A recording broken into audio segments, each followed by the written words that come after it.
दोस्तों नमस्कार। आज गांधी जयंती छुट्टी का दिन है और गांधी जयंती के दिन मैं इस वक्त हरियाणा में हूँ। साथ में हेमंत अत्री जी हैं। हेमंत अत्री जी को मैं ब्रेकफास्ट कराने ले जा रहा हूँ। आप कह रहे हो कि रोहतक है, हिसार है, अम्बाला है, ये जो हरियाणा है यहाँ पर वोट हैं जी, और गुड़गांव में सिर्फ नोट ही नोट जी। ही। ये समझ नहीं पाया मैं कि नोट ही नोट यहाँ पर है। मतलब क्या है कि सारा सरकार यहीं से कमा रही है पैसे। हरियाणा का मैक्सिमम रेवेन्यू जितना भी एक्सपोर्ट सॉफ्टवेयर और हरियाणा में कहाँ से हो रहा है दीपक जी?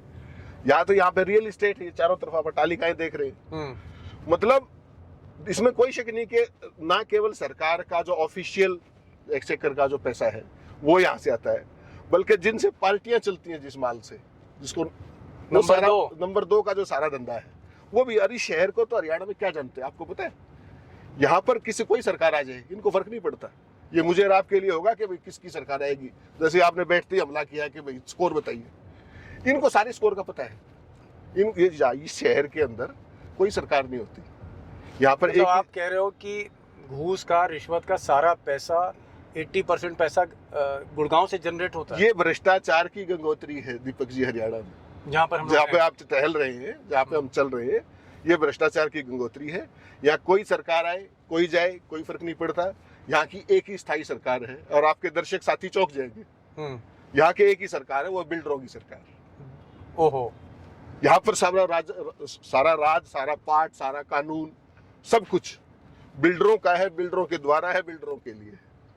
यहाँ पर आपका और मेरा कुछ नहीं। या तो कॉर्पोरेट है, कॉर्पोरेट अपने काम से काम है, दूसरा खेल सारा बिल्डर लॉबी का है, बिल्डर का। और ये लगातार पिछले 23-24 साल। लेकिन भाई जब मोदी जी आए थे जी, अत्री साहब, मोदी जी ने कहा था कि भाई जीरो टॉलरेंस ऑन करप्शन, भ्रष्टाचार जड़ से मिटाना है। खट्टर साहब को मैं लाया हूँ तो लोगों ने पूछा साहब खट्टर साहब को क्यों लाए? बोले साहब ये खट्टर साहब जो हैं ये भ्रष्टाचार की जड़ में मट्ठा डालेंगे। खट्टर मीन्स भ्रष्टाचार की जड़ में मट्ठा। तो जब भ्रष्टाचार खत्म कर दिया खट्टर साहब ने, फिर आप कह रहे हो साहब ये तो नोट की राजधानी है, नोट है, नोट ही नोट है। अरे भाई खट्टर साहब ने नोट जब यहाँ से छीन लिए घूसखोरों के हाथ से, खत्म कर दिया, game is over. Deepak ji Haryana में एक होता था भ्रष्टाचार, एक होता है भययुक्त भ्रष्टाचार। खट्टर साहब की एक बहुत बड़ी अचीवमेंट हरियाणा में कि उन्होंने भ्रष्टाचार को भय मुक्त कर दिया और पारदर्शी भ्रष्टाचार होता है आजकल। क्या चीज? यहाँ पर जो भ्रष्टाचार है वो भय मुक्त है। जिनको परमिट है भ्रष्टाचार करने का वो बिल्कुल स्वतंत्र है। कहना चाह रहे हो कि खट्टर साहब ने भ्रष्टाचार खत्म नहीं किया, ये कहना चाह रहे? मैं आपके सामने जीवंत उदाहरण बता रहा हूँ। जो मनोहर लाल जी के ओएसडीज थे, जो मनोहर लाल जी के एडवाइजर्स थे, जो मनोहर लाल जी ने फिर चेयरमैन भी बनाए, आरएसएस ने सारा विरोध करके उनको हटाया और मनोहर लाल जी फिर उनको वापस लाए। लायक नहीं लाए। आप मेरे से नाम लिवाना चाहते हैं? आप मुझे पता है आप नाम लिवाना चाहते हैं। तो बता ही दीजिए का नाम। वो इतने ताकतवर लोग हैं, वो आप जैसे जो हमारे जैसे जो गरीब पत्रकार हैं, माना नहीं मैं हमारे बिस्तरे बिकवा देंगे, वो इतने ताकतवर हो चुके हैं। जब सरकार आई थी 2014 में तो वो मकान किराए पे दिलाते थे, 1 महीने का किराया लेते थे। उसके बाद उन्होंने प्रॉपर्टी डीलिंग शुरू करी, फिर वो ओएसडी एडवाइजर हो गए, फिर वो पीएपीएस हो गए, फिर उन्होंने सीएलयू के ठेके लेने शुरू किए। इस बार वो चुनाव ऐसी बिल्डिंगें बना दी खट्टर साहब के लोगों ने। नहीं, ये तो बिल्डिंगें बड़े बिल्डर्स की हैं। वो जो है जो रेजिडेंशियल एरिया में खेल उनका सारा। ये शहर भ्रष्टाचार का एक ऐसा उदाहरण है जो आपको बाकी हरियाणा में कहीं नहीं मिलेगा। यहाँ पर तहसीलदार लगता है, वो कितने पैसे देके लगता है? तहसीलदार? जी, तहसीलदार सबसे छोटी रेवेन्यू की अथॉरिटी है तहसीलदार। उसके बाद डीआरओ। और एक तहसीलदार अगर गुड़गांव में पोस्ट कराना है जी तो कितना पैसा चलता होगा? कल आपके दोस्त ने आपको क्या बताया था? 1 साल की क्या बताया था? तो आप और मैं तो सारी उम्र की तनख्वाह भी नहीं है हमारी, तो साल का है। वो क्या करेगा तहसीलदार यहाँ लग के? मतलब 1 करोड़ रुपए 1 साल का पोस्टिंग का। क्लास फेलो था अपना, जिससे बात हुई थी, आपके सामने कहा उसने। तहसीलदार 1 करोड़, तो फिर कमिश्नर तो फिर अरबों में जाते होंगे। हाँ, अरबों में तो कई सौ करोड़, कई करोड़, और उस तरीके से depending upon the length of their posting.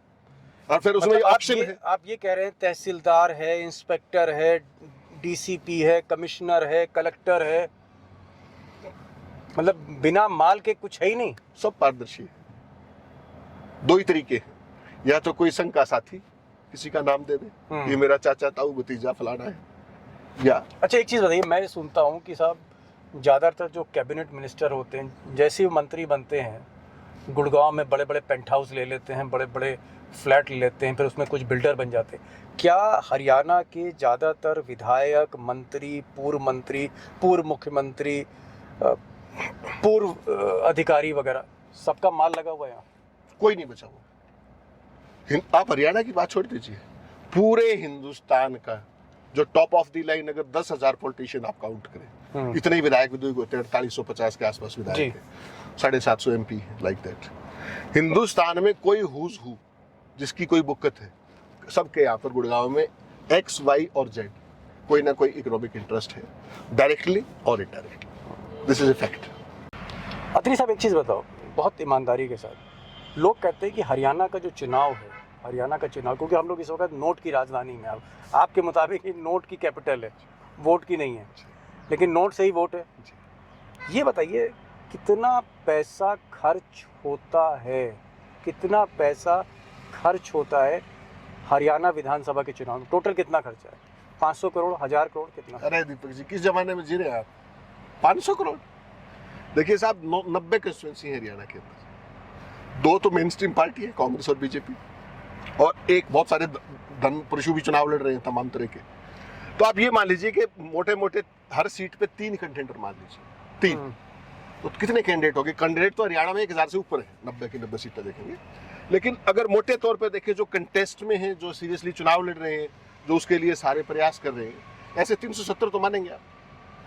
370 sorry 270, 90 seat है और एक सीट पे 3 मान लीजिए जी, तो 270 लोग कहीं ना कहीं चुनाव लड़ रहे हैं सीरियसली। जो मुझे जानकारी है, जो बहुत सारे हमारे मिलने वाले जानकार भी चुनाव लड़ रहे हैं, वो सारी बात है, हरियाणा का विधानसभा का एक कंस्टिट्यूंसी का जो खर्चा है एक कैंडिडेट का, वो 7 से 10 करोड़ रुपए का है। एक का? एक कंस्टिट्यूंसी का, एक इंडिविजुअल का। मान लीजिए कांग्रेस, मतलब मान लीजिए अगर 3 प्रोमिनेंट पार्टी है, 3 बड़ी पार्टियां हैं, तो 30 करोड़ का खर्चा 3 कैंडिडेट, 3 का एक कंस्टिट्यूंसी के अंदर। और आपको जानकर स्तब्ध रह जाएंगे आप, उसका एक बहुत बड़ा हिस्सा आपके मीडिया का भी है। क्या चीज? आपके मीडिया का भी है उसमें। बड़ी उसकी शुरुआत जब कैंपेन की होती है हरियाणा मतलब में। आप कह रहे हैं कि अगर एक उम्मीदवार 10 करोड़ रुपया खर्चा कर रहा है अपने चुनाव में, मतलब ऑफ द रिकॉर्ड, क्योंकि इलेक्शन कमीशन की गाइडलाइंस के मुताबिक तो पैसा खर्च नहीं कर सकता इतना, तो 10 करोड़ रुपया जो नंबर 2 में खर्च कर रहा है चुपचाप, उसमें 2 करोड़ रुपए मीडिया को दे रहा है, मीडिया को जा रहा है, हर कंस्टिट्यूंसी में। और जो नहीं देगा, पहली बात तो आपको देना पड़ेगा, वो पैकेज बोलते हैं उसको जी, पैकेज है, उसको देना पड़ेगा। अब सारे अखबारों को इलेक्ट्रॉनिक को मिलाकर के, आज तो यूट्यूबर भी आ गए बहुत सारे, देख ही रहे आप। उसमें जो सबसे इंपॉर्टेंट बात है, आपका चुनाव वहां से शुरू होता है कि आप अपनी पैकेज डील कितना जल्दी और कितना बढ़िया, कितना इकोनॉमिकली बार्गेन कर सकते हैं, हर एक अखबार के साथ, ऐसे ही हर एक टीवी चैनल के साथ जो रीजनल है, और प्लस फिर यूट्यूब और बाकी सारे। तो पार्टियां भी तो पैसा खर्च करती होंगी, जैसे मोदी जी की रैली है, वो अलग है, वो स्टेट का अलग है, किस पार्टी को कितनी कवरेज मिलेगी। टोटल खर्चा क्या मानूं भाई आपको? मैं तो आपको बताया, 35 साल हो गए कवर करते हुए चुनाव, कितना एक अंदाजा बताइए। दीपक जी, 270 कैंडिडेट आपने माने, 90 × 3, उनको 10 से गुणा कर लीजिए, कितना हो गया? 2700 करोड़। 2700 करोड़ रुपया तो किस चीज का हुआ? जो मुख्य धारा के जो लड़ रहे कैंडिडेट तो 10-10 है, कैंडिडेट तो कहीं 12 भी है, उस सारे को अगर आप उनको हटा भी दें तो 2700 करोड़ तो ये हो गया जो कैंडिडेट्स का है। उसके अलावा पार्टियों का खर्चा है, स्टेट लेवल की पार्टी है, नेशनल लेवल की पार्टी है। तो मुझे लगता है हरियाणा का जो ये विधानसभा का चुनाव है, मिनिमम 3500 करोड़ के आसपास का। 500-700 के तो आप किसी और दुनिया में जी रहे हैं, आप 2000 के जमाने में जी रहे हैं। आज की तारीख 4000 करोड़ रुपया हरियाणा में अनऑफिशियली, ऑफिशियल का तो 90 लाख की लिमिट आपको बताइए जी। 90 लाख तो दीपक जी, आप एक महीना 2000 आदमियों को रोज खाना खिलाते हैं 24 घंटे, क्या लगता है आपको कितना खर्चा होता होगा? शाम को फिर कुछ और भी चाहिए, गाड़ियां भी चलती हैं जी, गाड़ी प्रचार के लिए गाड़ियां नहीं, हर चीज का खर्चा है। 4000 करोड़ रुपए का दोस्तों, अगर हरियाणा 90 सीट्स हैं, अगर 4-5 हजार करोड़ रुपया लग रहा है, और आप कह रहे हैं कि एक कैंडिडेट अगर 10 करोड़ खर्च नहीं कर रहा है, he is not in fight, nowhere, he can't be. आप जैसा और मेरा जैसा। लेकिन खट्टर साहब तो बिना पैसे के चुनाव लड़ते हैं, वो तो कहते हैं भाई मैं तो चिमटे से भी 1 रुपया नहीं छूता हूँ, तो खट्टर साहब कैसे चुनाव लड़के जीत जाते हैं? जब आप मुख्यमंत्री होते हैं तो आपको चिमटी की जरूरत नहीं होती, फिर तो आपके चेले चपाटे जो आपके प्रॉपर्टी डीलर थे वो आज आपने रियल्टर किस दिन के लिए बढ़ाए थे? इसी काम के लिए बढ़ाए थे ना। और उन्होंने कोई शादी वादी तो अच्छा कराई चलो, नहीं एक चीज मैं ये नहीं पूछ रहा आपसे कि राहुल गांधी की रैली या हुड्डा की रैली या खट्टर की रैली या मोदी की रैली या अमित शाह की रैली, अगर मैं 50,000 लोगों की रैली करता हूँ, शामियाने, कुर्सी, खाना पीना, बसें, ट्रॉली, ट्रैक्टर सब मिला के कितना पैसा खर्च हो जाएगा 50,000 लोगों की? मैं 1 लाख की बात ही नहीं कर रहा हूँ। 50,000 आदमी की रैली आपने करनी है, हाँ, उसको 500 से गुना कर लीजिए, वो खर्चा है आपका। और आप कहेंगे आप कैसे? आप तो सवाल पूछे बिना तो आप नहीं मानेंगे। सिंपल सी बात है, सबसे पहले आपको बढ़िया एसी गाड़ी देनी पड़ेगी। बस भेजनी तो वो भी एसी चाहिए। AC bus? जी। अब वो जमाने गए, वो जमाने गए, नंबर 1। नंबर 2, सुबह गाड़ी में बैठने से लेकर के शाम को वापसी तक का खाना, और फिर शाम की संध्या भी चाहिए। शाम की संध्या? जी। वो हरियाणा का बेहद सामान्य है। और आजकल तो नारा भी है, जो पिलाएगा देसी उसको वोट कैसी। ओके। आजकल तो हरियाणा में है, तो देसी वाला दौर भी तो चला। चुनाव आयोग क्या कर रहा है? तो चुनाव आयोग जो करता है वही कर रहा है।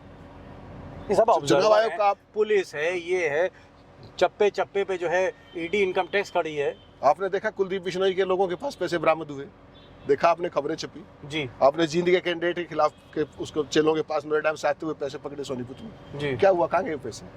कोई जिक्र है? आप यहाँ पर 2 लाख लेके निकलिए, आपको वहीं पकड़ लेंगे सामने। ओ माय निकल के गॉड। देखिए आप एक बार, जाइए सामने 2 लाख रुपए लेके गाड़ी में रखिए, पता लग जाएगा आपको। एक नाका क्रॉस करके दिखाइएगा, सीआरपीएफ खड़ी है, जो लोकल जो एक वो लगा रखा है साथ में हर एक नाके पे। आप उनको बता दीजिए साहब मैं पेट्रोल पंप पड़ा हुआ, आपके तब भी छीन लेंगे, जब 15 दिन घूमते रहो। ये जो कायदे और कानून है ना, देखिए दीपक जी समझना पड़ेगा। जब हम छोटे थे क्या पढ़ते थे? हमारे देश का संविधान अंशतः कठोर और अंशतः लचीला है, पढ़ते थे, याद है? जी जी जी। तो कठोर तो मेरे और आपके लिए है, और लचीला उन भाइयों के लिए। चलिए चलिए, जो आप बोल रहे हो मैं मान के चल रहा हूँ कि अत्री साहब एक द किंग ऑफ हरियाणा, जो बोलेगा सही बोलेगा भाई। आप जो बोलोगे सही बोलोगे ना, जितना आप पूरा जीवन खपा दिया आपने चुनाव देखते देखते और करते करते कवर। क्या मैं मानूं कि कुछ लोग 30, 40, 50 करोड़ भी खर्च कर देते हैं?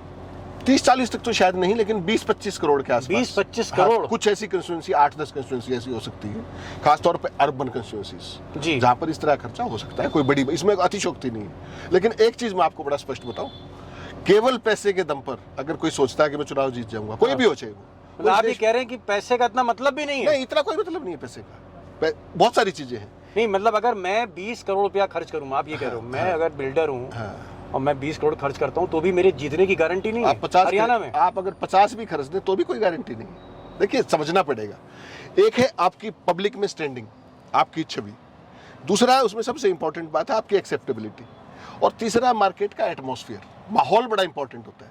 अगर केवल पैसे से चुनाव होता, जीत सकता कोई, तो आपको क्या लगता है इस देश के प्रधानमंत्री नरेंद्र मोदी होते? फिर तो अडानी नहीं होते, फिर तो अंबानी नहीं होते, टाटा नहीं होते, फिर इनकी क्या जरूरत थी? ये बेसिकली क्या है, it's a mix of both. चेहरा आपका, पॉपुलैरिटी आपकी, माल आपका, माल किसी और का तो भी चलेगा। आपको क्या लग रहा है कि इस बार पैसे से चुनाव नहीं जीता जा रहा हरियाणा? अकेले पैसे पे नहीं। कारण? हरियाणा का जो कारण माहौल, कंप्लीटली माहौल, हरियाणा का जो आज की तारीख में माहौल है वो सत्ता विरोधी माहौल है। उसमें क्या है कि बेसिकली कोई आदमी कितना ही अच्छा भी है, तो बहुत सारे ऐसे कैंडिडेट हैं जो बीजेपी में से ठीक कैंडिडेट अच्छे, वो बेचारे केवल हारी इसी बात पे जाएंगे कि वो बीजेपी कैंडिडेट है। तो जो बीजेपी की टिकट इस दौर में पूरे देश में एक एश्योरिंग होती थी कि बीजेपी की टिकट मिल गया, आधा काम तो हो गया, हरियाणा में उल्टा है, पर्टिकुलरली कुछ सेगमेंट्स में, कुछ कास्ट को लेकर के। मतलब आप कह रहे हैं कि मुख्यमंत्री नायब सिंह सैनी ये पैसा खर्च करें नहीं खर्च करें, हार जीत एक ही फैक्टर है कि पब्लिक आपके साथ है कि नहीं है। Exactly, that is the starting point आपके अच्छा, साथ। ये बता दो, फिर छोड़ो ये सब, ये बताओ कि लाडवा में जो चीफ मिनिस्टर की कंस्टिट्यूंसी है, क्या भाई नायब सिंह सैनी जीत रहे हैं? गंभीर दिक्कत में दीपक जी, गंभीर दिक्कत में हूँ। और अनिल विज भी समस्या में है बड़ी भारी, उनको तो निर्दलीय मुख्यमंत्री दिक्कत में। हाँ, बहुत सीरियस दिक्कत में। आप एक बात आइए ना, मुख्यमंत्री कभी भी अपनी कंस्टिट्यूंसी में आपको इतना टाइम लगाते हुए देखा आपने किसी को? मुख्यमंत्री चेहरा है भविष्य के मुख्यमंत्री के तौर पे भी, चुनाव के बाद भी, तो उनकी जिम्मेवारी तो 90 सीटें जिताने की है भाई, लाडवा की नहीं है। उनका 3-4 टाइम लाडवा में बीत रहा है। कभी आपने देखा मुख्यमंत्री अपनी कंस्टिट्यूंसी में फंस जाए? और वो तो चुनाव लड़ना भी नहीं चाह रहे थे लाडवा से, ये भी त्रासदी देखिए ना। जो आपका मुख्यमंत्री का चेहरा है, ऑन रिकॉर्ड नायब सिंह सैनी ने क्या कहा था करनाल में कि मैं तो यहां से चुनाव लड़ूंगा। कमाल है, ऐसा चुनाव आपने देखा है कभी कि मुख्यमंत्री बेचारा कहे मैं यहां से लड़ूंगा और उसको टिकट दूसरी जगह से दे दीजिए? गजब हो रहा है हरियाणा में दीपक जी, गजब है।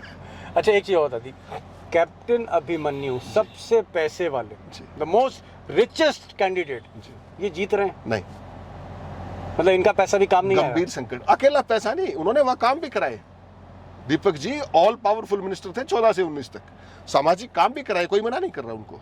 उनकी सबसे बड़ी परेशानी क्या है, उनकी जो अपनी बिरादरी है वो इस सरकार से। अच्छा ये बता दीजिए, कोई ऐसा कैंडिडेट भी होगा जिसके पास जो हमारे आप जैसा हो, ऐसा भी कोई है भिवानी में?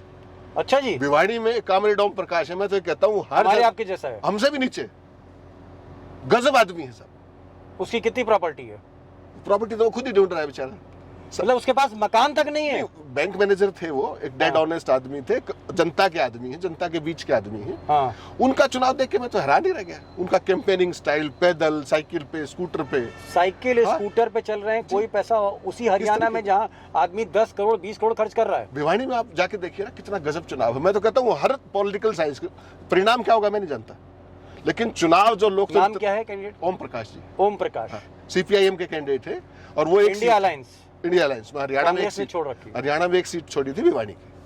मतलब इसको हम ये माने कि मतलब मेरे पास 5,000 करोड़ का मैं आदमी हूँ, और चाहे मैं 1 करोड़ का आदमी हूँ, चाहे मैं 1 करोड़ का भी नहीं हूँ, money doesn't matter if public is with you. Oh yes, there is no doubt about it. चुनाव तो जनता का ही है ना, चुनाव तो जनता वोट जिताने, जनता ने जिताने पैसे। क्या मन बना लिया तो बता दो आप? किसने? पब्लिक ने। हरियाणा में बदलाव का मन है, हरियाणा में बदलाव का मन है। अपेरेंटली आप किसी से पूछ लीजिए, हरियाणा के चप्पे चप्पे में यानी अब बीजेपी की जीतने की गुंजाइश नहीं है? बीजेपी ने आत्मसमर्पण कर दिया दीपक जी, गुंजाइश छोड़ दीजिए। प्रधानमंत्री जी कहाँ है? 8 अक्टूबर को मैं आपसे पूछूंगा कि बीजेपी कैसे जीत गई, तब जो आप कहेंगे वो। आज आपने ब्रेकफास्ट कराया, आपको डिनर मैं कराऊंगा, और चुनावी भविष्यवाणी छोड़ देंगे, ये भी पक्का है। मतलब अगर बीजेपी जीत गई, सरकार अगर बीजेपी ने बनाई बहुमत से, हाँ। तो विल क्विट। आप क्विट कर दोगे? Quit journalism for all times. Atri साहब सोच लो, पक्का। 2000 मोदी भी देख रहा है प्रोग्राम। 2019 याद है? नहीं नहीं नहीं नहीं, मैं कह रहा हूँ कि आप बड़ी बात कह रहे हो। 2000 आप कह रहे हो कि बीजेपी की अगर सरकार बनती है, आप पत्रकारिता छोड़ देंगे? इस बार the king of Haryana. Yes sir, केवल एक याद दिला रहा हूँ आपको, 2019। सर आपकी इतनी शोहरत है उससे क्या हरियाणा में, मतलब आप सबसे पॉपुलर जर्नलिस्ट हैं। देखिए, होंगे आप जर्नलिस्ट, आप जर्नलिज्म छोड़ना चाह रहे हो? आप अगर जर्नलिस्ट हैं, और अगर आप पॉलिटिशियन या आप जर्नलिस्ट हैं, अगर आप जनता की पल्स को नहीं पकड़ सकते तो आपको जर्नलिस्ट रहने का भी अधिकार नहीं है। फिर मैं तो ऐसा मानता हूँ, और मैं नैतिक आधार पर छोड़ दूंगा, किसी अहंकार में नहीं। चलिए साहब, बहुत बड़ी बात इन्होंने कह दी। इन्होंने कहा आपको 2019 याद दिलाता हूँ। नहीं, आपने बड़ी बात कह दी। अत्री साहब, गुड़गांव में हम लोग हैं, नोट की नगरी में हैं। आप कह रहे हैं कि अगर बीजेपी सरकार बनाती है जी, बहुमत की, बहुमत की अपने सरकार, दम पर, अपने दम पर, मतलब आपका कहना है कि बीजेपी 40 सीट ले आती है, ये कहना चाह रहे हैं? जी एग्जैक्ट, कि 40 सीट ले आती है तो ये पत्रकारिता छोड़ देंगे जी, ये कहा निश्चित आपने? निश्चित। फिर बड़ी बात। चलिए फिर 8 अक्टूबर को मिलते हैं। 8 को मिलते हैं दीपक जी, मिलते रहेंगे। मुझे वायदा है कि 9 को भी मिलेंगे, और सारी उम्र मिलेंगे। ये दिन कभी नहीं आएगा जो जर्नलिज्म छोड़ दे हम। जर्नलिज्म हमने छोड़ दिया तो बहुत लोगों को तो राहत हो जाएगी ना। जी जी, हमारी आदत तो सवाल चलिए, पूछने की है, चलिए, फर्ज सवाल पूछने का है, वो हम करेंगे। ओके, मिलते हैं 8 अक्टूबर को।